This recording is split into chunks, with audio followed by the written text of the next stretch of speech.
sahabat hijrah yang dirahmatin oleh Allah. Alhamdulillah telah hadir di sini. Jazakallahu kepada Kodoni yang bersedia menjadi narasumber bagi dalam acara ini. Kami pada dasarnya punya sebuah ide yang lama ingin kita ini, bahkan ketika saat almarhum Ustadz Ihsan Mokoginta masih hidup. Jadi beliau pernah berpesan kepada kami para kristolog supaya bagaimana kita berpikir tentang adanya kaderisasi dai kristolog. Karena kebutuhan dakwah ini, mereka yang dakwah di bidang kristologi itu sangat sedikit. Padahal tantangan pemurtatan tidak hanya di daerah pelosok dan pedalaman, tapi juga di daerah perkotaan itu banyak sekali. Dan saya merupakan salah satu contoh orang produk dari pemurtatan tadi. Jadi saya waktu itu karena keluarga saya broken home, bapak ibu saya seorang keluarga muslim, saya cucu kiai, jadi di Malang itu dijadikan nama jalan Kiai Parsajaya. Tapi karena tahun 95 bapak ibu saya bercerai. Assalamualaikum warahmatullahi wabarakatuh. Alhamdulillah kita berjumpa kembali di dalam diskusi lintas agama yang membuka cakrawala berpikir kita untuk dapat menemukan kebenaran yang sesungguhnya akan pengabdian kita kepada Sang Maha Pencipta Allah Subhanahu wa Ta'ala yang mengutus para nabi dan rasulnya. Diskusi ini akan disajikan oleh Don Ditan. Ayo kita simak perjalanan diskusinya bersama-sama berikut ini. Bismillahirrahmanirrahim. Saya karena bapak poligami, keluarga berantakan, sehingga saya tuh sangat membenci poligami. Yang kemudian dari kebencian terhadap poligami itu menumbuhkan kebencian terhadap Rasulullah. Kemudian tahun 97 ketika saya madrasah sanawiyah kelas 2, saya keluar putus sekolah. Saya jadi anak jalanan di lapangan Rampal, di dekat pengadilan negeri, dekat stasiun Kota Baru.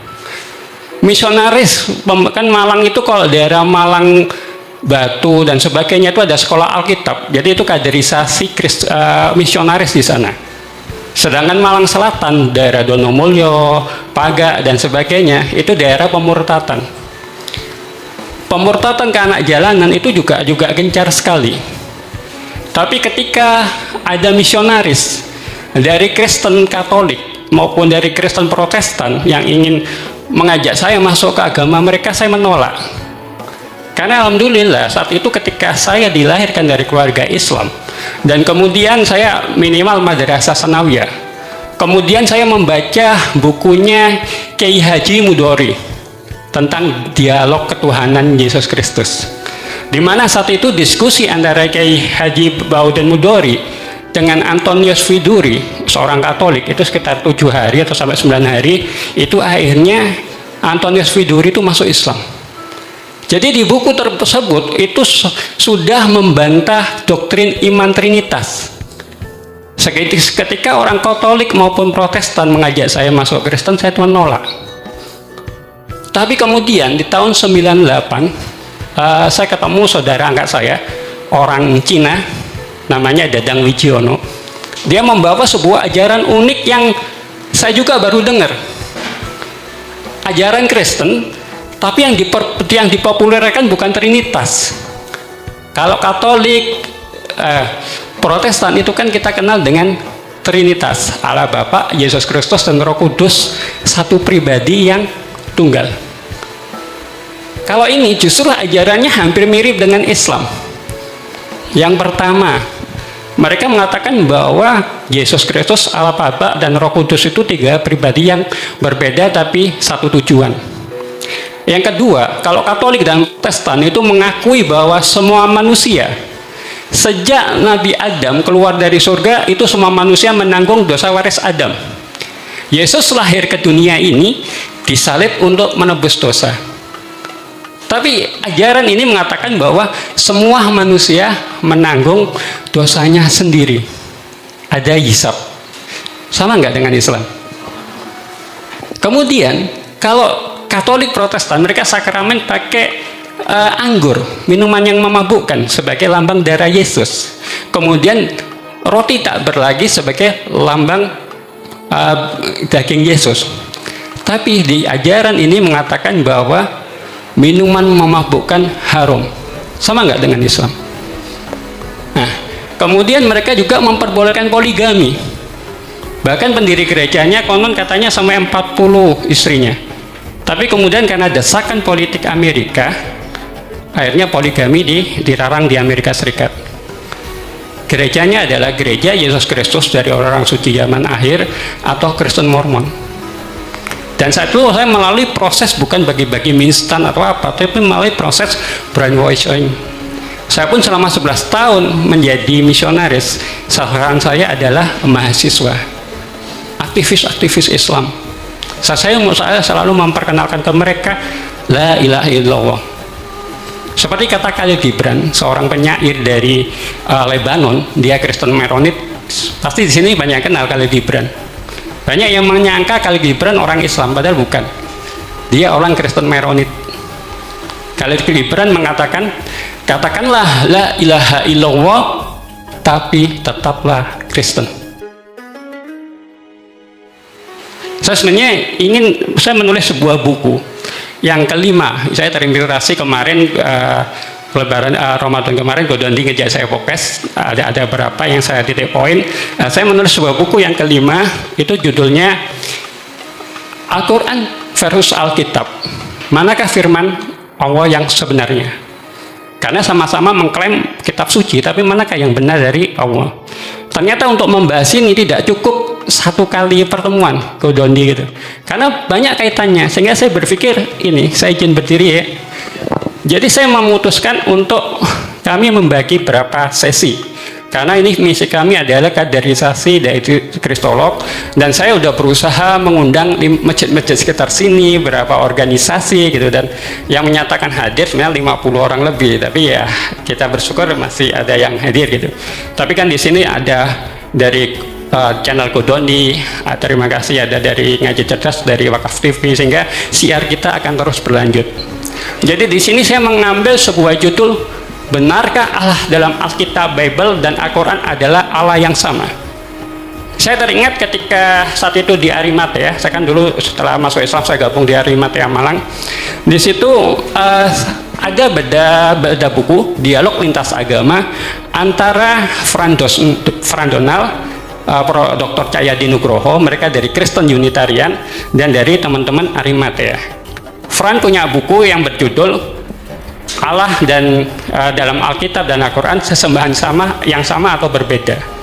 Jadi poin kami dari mereka yang satu adalah Trinitas, Katolik dan Protestan, sedangkan kami dari Unitarian yang mengakui keesaan Tuhan. Kami mengkajinya langsung kepada perbandingan Alkitab dan Al-Quran.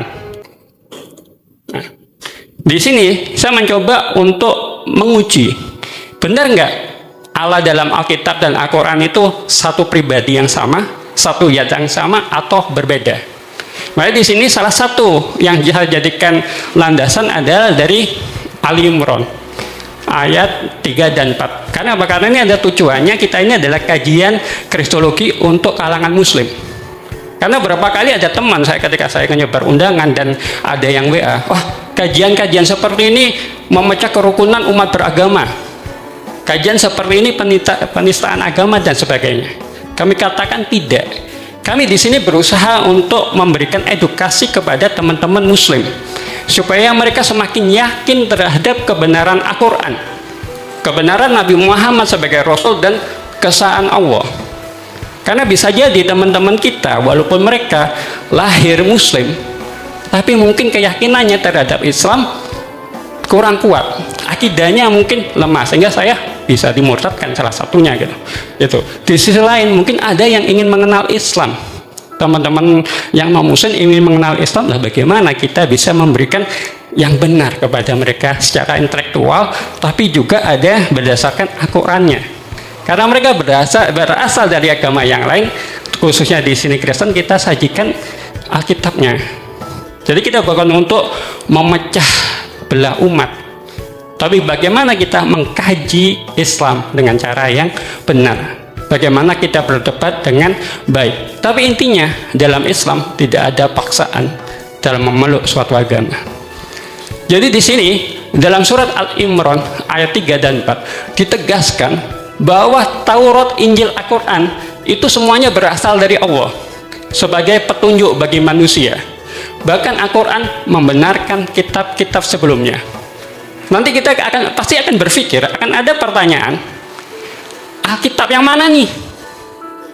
Apakah Alkitab yang turun saat ini yang diakuin sebagai kitab suci agama Kristen, atau Alkitab atau Injil yang lain, atau Taurat yang lain? Itu nanti kita bahas di sesi berikutnya. Nanti kita akan bahas tema khusus tentang itu. Saat ini saya lebih kepada fokus bahwa berdasarkan surat Ali Imran ayat 3 dan 4 jelas dinyatakan bahwa Taurat, Injil, dan Al-Quran berasal dari satu Allah.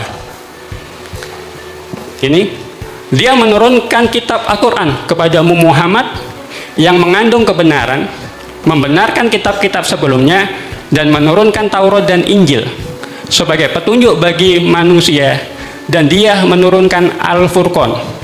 Sungguh orang-orang yang ingkar terhadap ayat-ayat Allah akan memperoleh ayat yang berat. Allah Maha Perkasa lagi mempunyai hukuman. Surat Ali Imran ayat 3 dan 4. Permasalahannya adalah ini, bila satu Allah, tapi kenapa doktrin keimanan dan ajarannya berbeda? Kalau Yahudi dan Islam itu jelas tauhid monoteisme, bahwa Tuhan itu esa. Tapi kenapa di Kristen itu kok berbeda? Saya dulu ketika saya mendalami Islamologi, kemudian studi Alkitab Al-Quran menggunakan sola scriptura dan hermeneutika, saya berpikir gini, jika Allah itu satu, jika Tuhan itu satu, tapi kenapa dalam Taurat, Injil, dan Al-Quran itu isinya berbeda-beda? Ada dua kemungkinan. Yang pertama, memang Tuhan itu yang berbicara berbeda. Tuhan itu bicara A kepada orang Yahudi, bicara B kepada orang Kristen, dan bicara C kepada orang Islam. Jadi asalnya memang Tuhannya yang ngaco. Karena apa? Karena saya filsafat agama humaniora. Jadi kami terbiasa olah pikir seperti itu loh. Jadi Tuhannya yang maha pembohong kepada umatnya. Itu kemungkinan pertama. Kemungkinan kedua adalah dari Tuhan itu A. Dari Tuhan itu la ilaha illallah, bahwa Tuhan itu satu. Tapi ternyata umatnya lah yang merubah-rubah. Umat itu mencampur adukan antara ayat-ayat Tuhan dengan ayat-ayat manusia. Inilah yang akan kita buktikan melalui literatur. Godondi sudah menulis buku Bible. Buku ini adalah kontradiksi antara empat kitab dalam Bible. Markus, Matius, Lukas, Yohanes. Ada lagi yang belum terbit, buku kontradiksi antara mulai dari kitab Kejadian sampai kitab Wahyu. Jadi dengan kita membaca bukunya Godondi saja, itu kita bisa melihat, bisa mengetahui bagaimana dalam Alkitab, kitab suci yang sama di Bible ini banyak pertentangan. Saya sudah menulis 5 buku. Yang pertama, Mencari Jejak Iman Ibrahim Al-Hanif. Yang kedua, Benarkah Al-Quran Firman Allah. Yang ketiga, itu tentang menggugat ketuhanan Yesus Kristus. Yang keempat, Rasulullah Muhammad SAW, roh kebenaran, sang penolong lain yang dijanjikan oleh Yesus Kristus. Dan sekarang yang dalam penulisan buku yang kelima, Al-Quran dan Alkitab, manakah firman Allah yang sebenarnya? Semua ini saya ambil pelajarin, saya teliti mulai ketika saya masih menjadi misionaris. Itu. Nah, di sini saya percepat, nanti kalau misalnya membutuhkan slide-nya akan kita kirim. Tinggal hubungin ke nomor saya 0877 6512 2383. Jadi kalau kita melihat dalam Alkitab Perjanjian Lama dan Al-Quran, itu pada dasarnya kalau kita bicara tentang ketuhanan itu sama. Baik orang-orang Yahudi maupun orang-orang Islam mengakui bahwa Tuhan itu esa. Bahkan ayatnya hampir sama. Kita lihat di Perjanjian Lama disebutkan, dengarlah hai orang Israel, Tuhan itu Allah kita, Tuhan itu esa. Ulangan pasal 6 ayat 4. Akulah Tuhan dan tidak ada yang lain kecuali aku, tidak ada Allah. Yesaya pasal 45 ayat 5.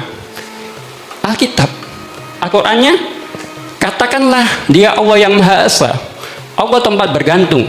Dia tidak beranak dan tidak diperanakan, dan tidak ada sesuatu pun yang setara dengan dia.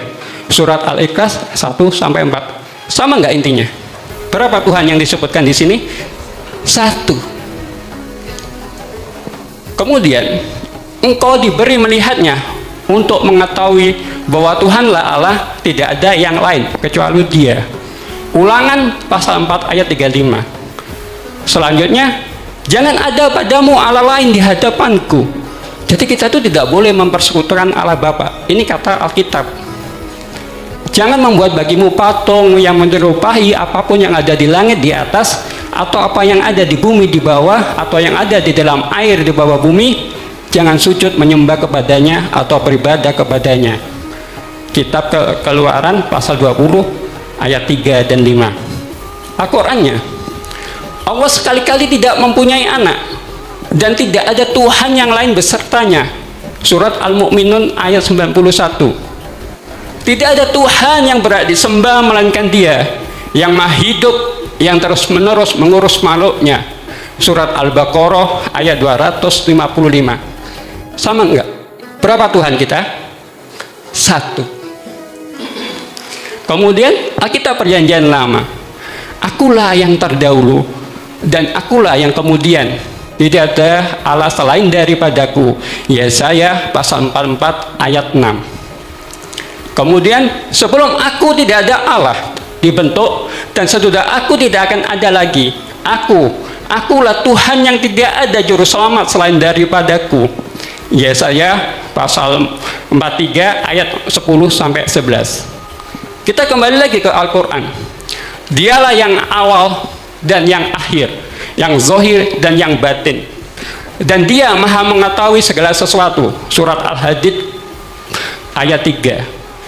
Sesungguhnya Tuhanmu benar-benar Tuhan yang Maha Esa, Tuhan langit dan bumi dan apa yang ada di antara keduanya, dan Tuhan tempat-tempat terbit matahari. Surat Asy-Syaffat ayat 4 dan 5.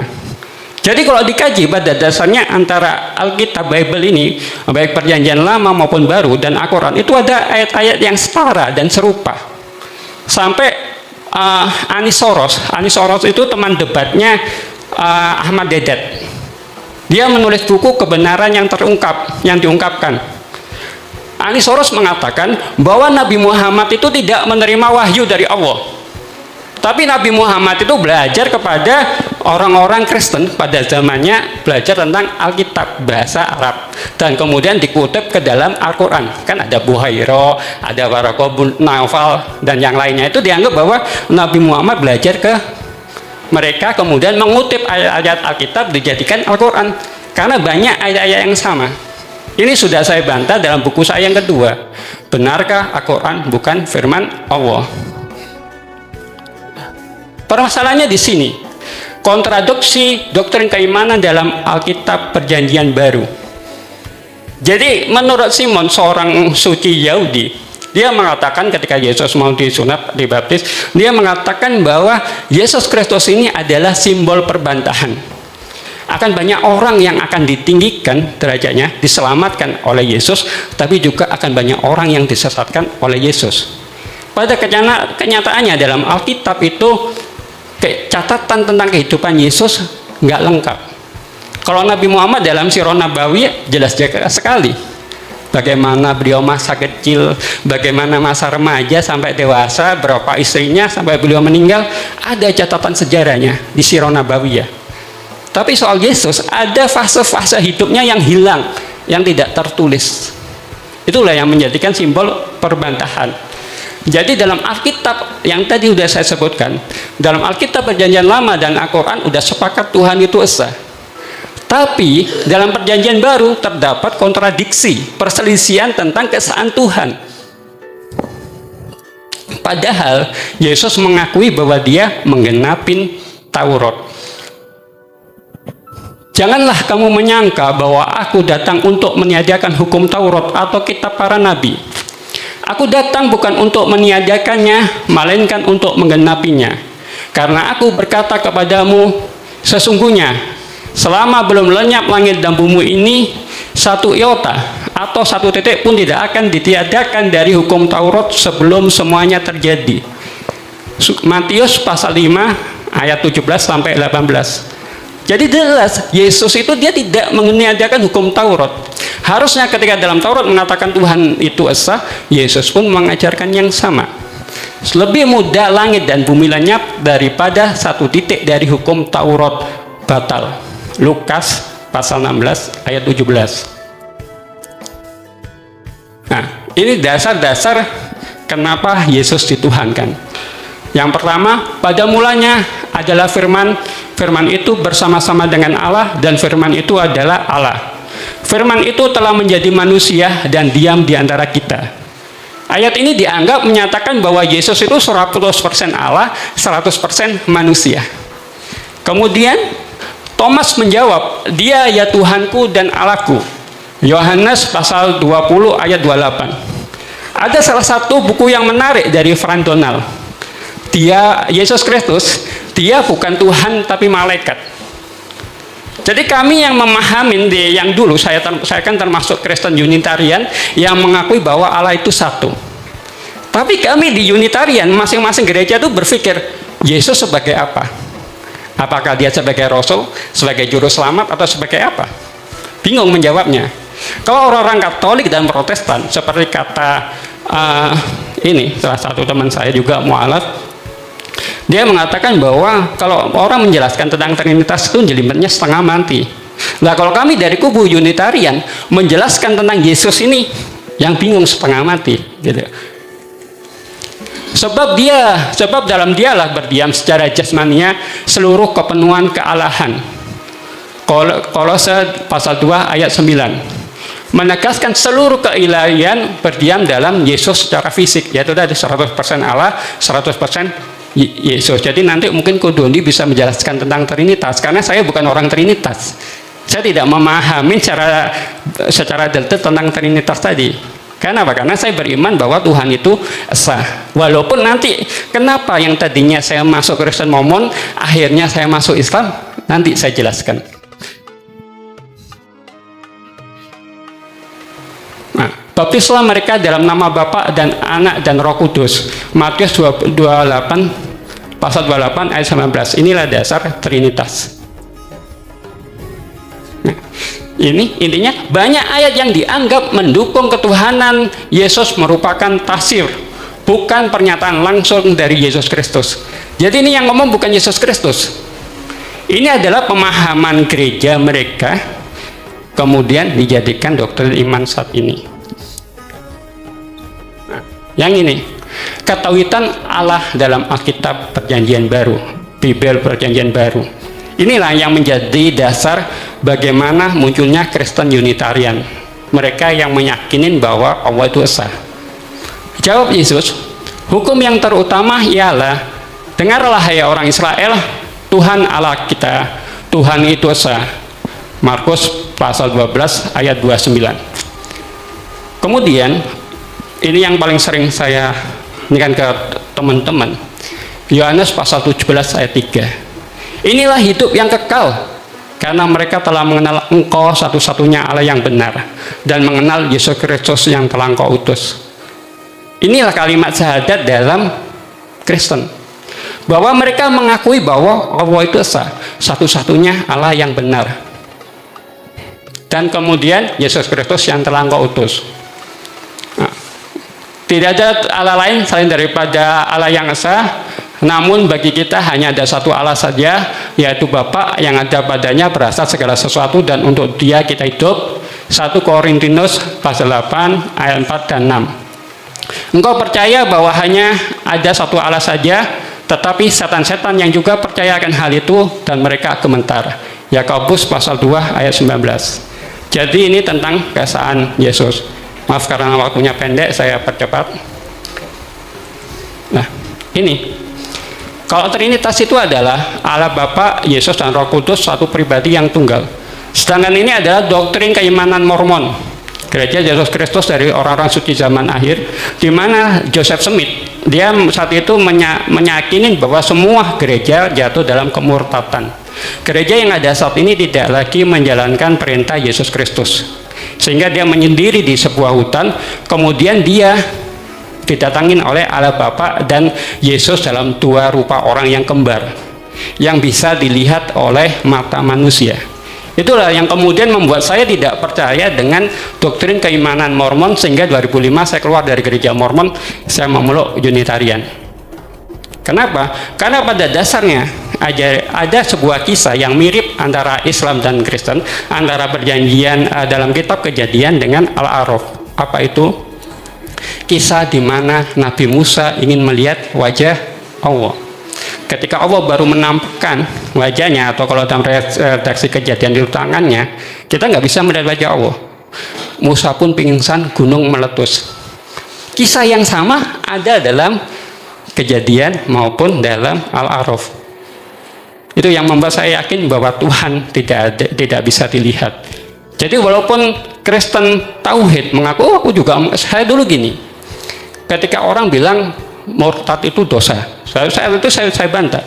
Sekarang gini, oke lah murtad itu dosa, tapi semua dosa itu diampunin oleh Allah selama bertobat, kecuali syirik. Saya lo nggak syirik. Kalian orang Islam mengatakan la ilaha illallah, saya orang Kristen juga mengatakan la ilaha illallah. Kita menyembah Allah yang sama. Kalau orang Katolik, Protestan, mereka menyebut Tuhan Yesus. Saya menyebut Yesus itu juru selamat saya. Sebagaimana Anda orang Islam menganggap Nabi Muhammad juru syafaat. Bingung nggak orang? Bingung. Makanya 60 orang lebih mahasiswa bisa saya murtadkan di sini, nggak perlu mereka masuk gereja saya.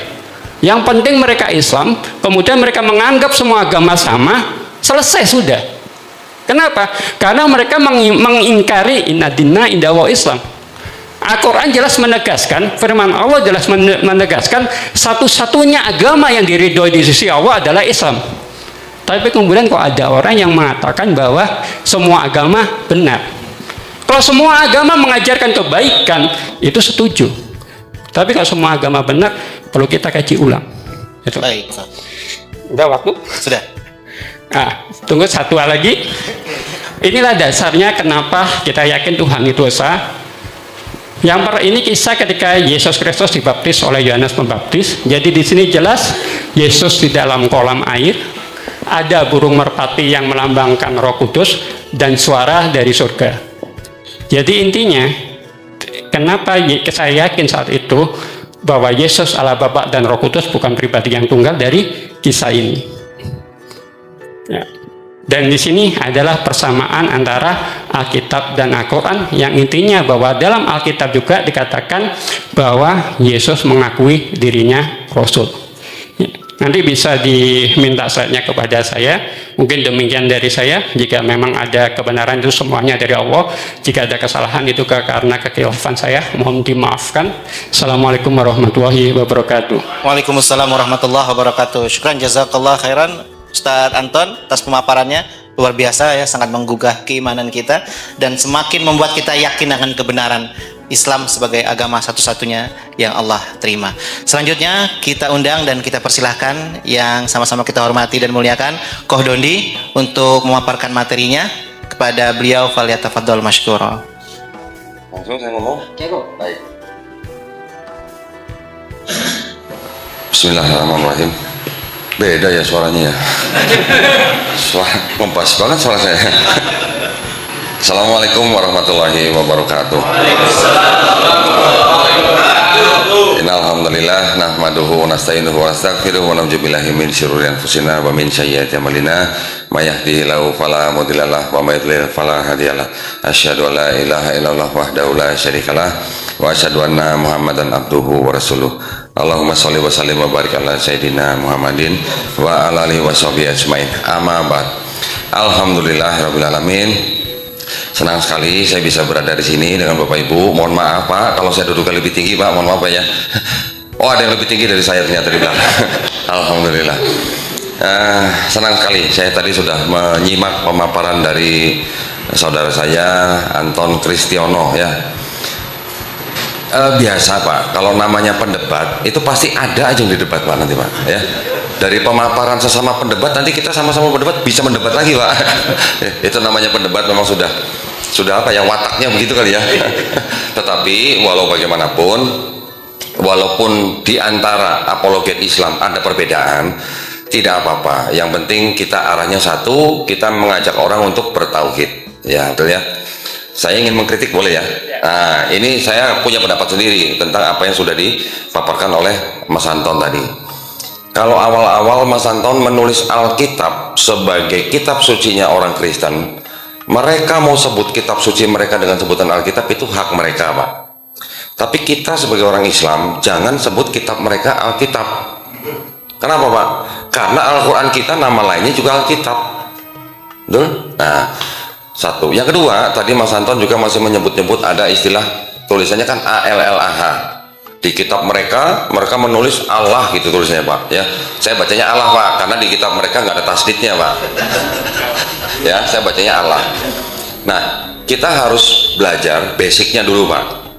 Basicnya itu apa bedanya kata Tuhan dan kata Allah. Nah, nggak usah jauh-jauh, Pak. Kita punya KBBI, ya kan, Kamus Besar Bahasa Indonesia. Kalau kita buka KBBI, Pak, kata Tuhan itu artinya sesuatu yang disembah, dipuja, diyakini, yang dikonotasikan sebagai yang Maha Esa, Maha Perkasa. Itu Tuhan. Ya, jadi Tuhan itu adalah sesembahan. Tapi kata Allah itu di dalam KBBI itu artinya apa?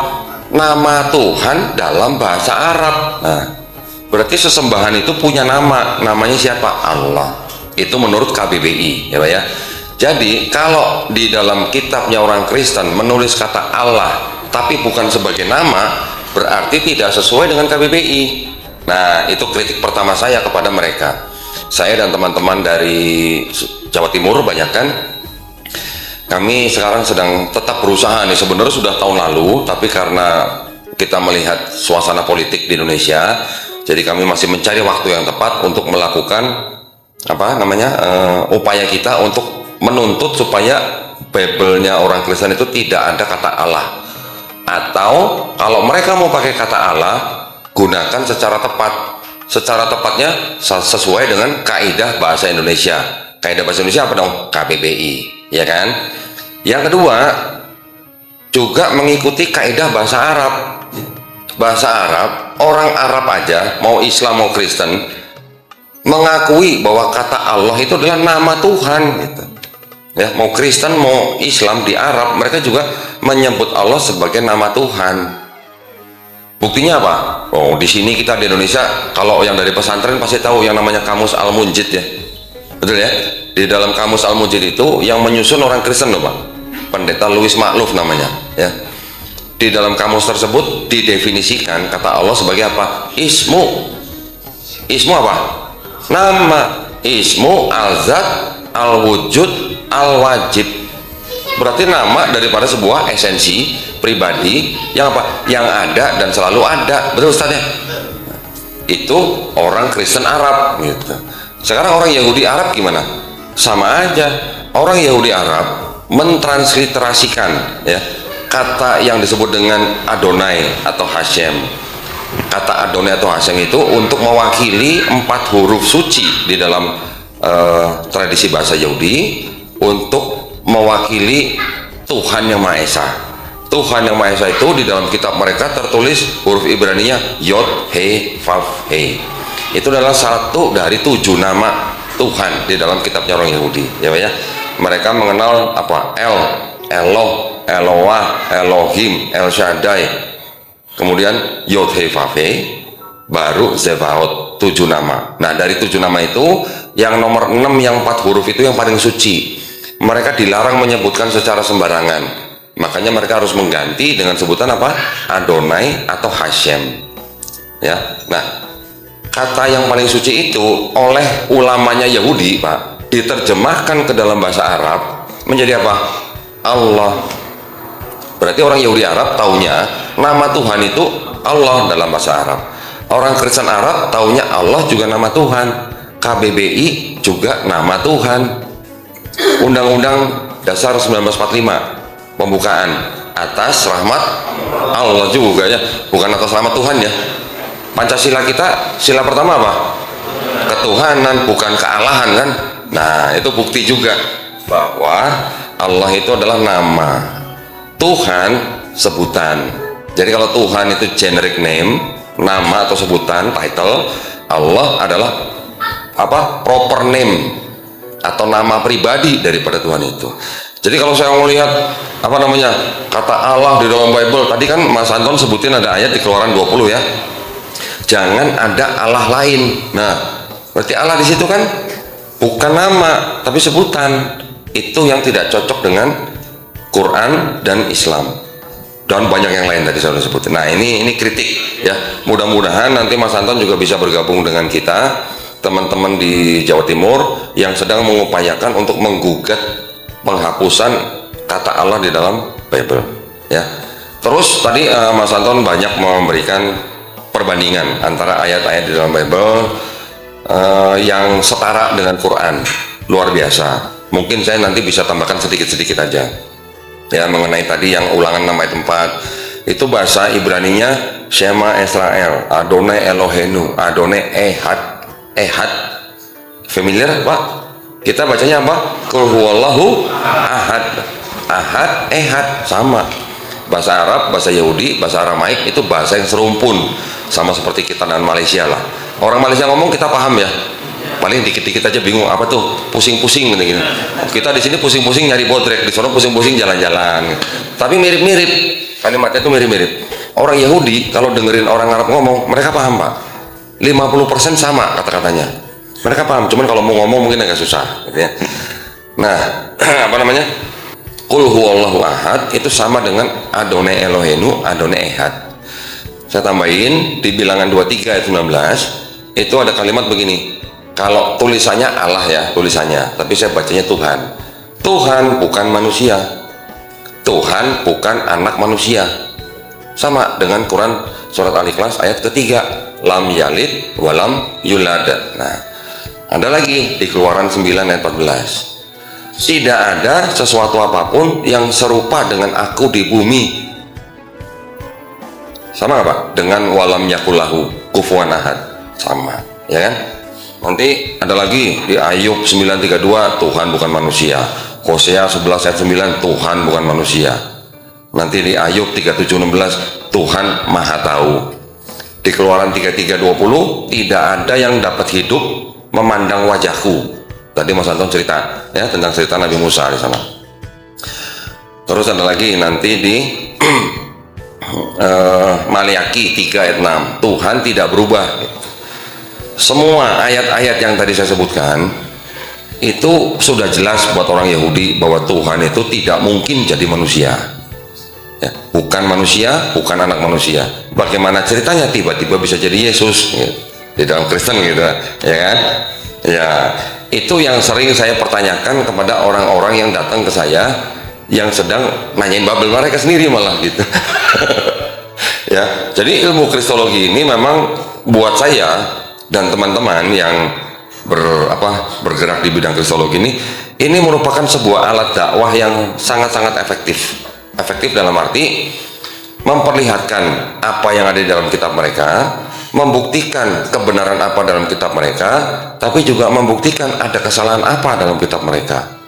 Ya, saya kalau melayani tamu-tamu yang datang dari kalangan Kristen, saya nggak akan langsung buka Quran, Pak. Kalau saya buka Quran, mereka belum percaya, gimana mau ini kan? Yang saya bukain kitab-kitab mereka dulu, Pak. Nah, ketika ada yang sama dengan Quran, saya sebutin, nih ayat ini sama dengan Quran nih, ada nih. Yang ini sama nih, yang ini sama nih, yang ini kenapa beda? Gitu. Bedanya dari mana? Nah, itu yang saya jelaskan. Dari mana perbedaan itu? Gitu. Seperti tadi Mas Anton bilang, kok bisa tiba-tiba Yesus jadi Tuhan gitu, ya kan? Di Quran jelas Nabi Isa alaihissalam diceritakan oleh Allah SWT mengaku sebagai hamba Allah. Kok bisa-bisanya di Kristen diakui sebagai Tuhan? Berarti kan seolah-olah kayak Nabi kita itu difitnah gitu, Pak. Setuju Pak? Nah, makanya saya pakai kaosnya Yesus. Tapi apa? Nah, ada bahasa Arabnya apa Pak? Alaihissalam. Tetap ada alaihissalamnya. Kita nggak boleh ketinggalan nih. Ya, di dalam Islam ketika kita menyebutkan nama Nabi kita harus selalu tambahin dengan alaihissalam. Khusus untuk Nabi Muhammad SAW kita tambahin dengan sallallahu alaihi wasallam. Jadi kita sebagai umat Islam malah menghormati Nabi Isa alaihissalam sebagai Nabi. Ya. Kenapa saya promosiin Yesus? Biar yang menuhankan Yesus pada ingat, pada mikir gitu aja. Bukan saya nggak cinta Nabi Muhammad SAW ya, bukan. Tapi ini adalah bagian dari dakwah kita. Gitu. Nah, mengenai buku Mas Anton luar biasa. Mudah-mudahan bisa menjadi pembelajaran buat kita, bisa menjadi apa ya? Giroh buat kita ya, untuk selalu belajar di dalam kita mendakwahkan tauhid kepada saudara-saudara kita yang lain. Buku saya jauh kalah sama bukunya Mas Anton. Saya baru 1, udah 5 ya. Waduh, berarti saya harus ngebut nih berarti. Baru 1. Kenapa saya bikinnya baru 1 dan segini tebelnya? Karena ternyata saya memang banyak mengutip ayat kitab mereka, Pak. Ya, saya tidak boleh menafsirkan kitab suci orang. Mereka menganggap itu kitab suci, hak mereka. Tapi kita umat Islam tidak boleh menafsirkan kitab suci orang. Ini pesan dari guru-guru kita di MUI ya. Saya diwanti-wanti, jangan menafsirkan kitab suci orang. Kalau kita menafsirkan kitab suci orang, nanti mereka bisa menafsirkan Quran tanpa pengetahuan. Oh ya, alhamdulillah, saya setuju banget. Jadi karena saya nggak boleh menafsirkan kitab suci orang, jadi saya kutip. Nah, di kitabnya mereka saya harus tunjukin.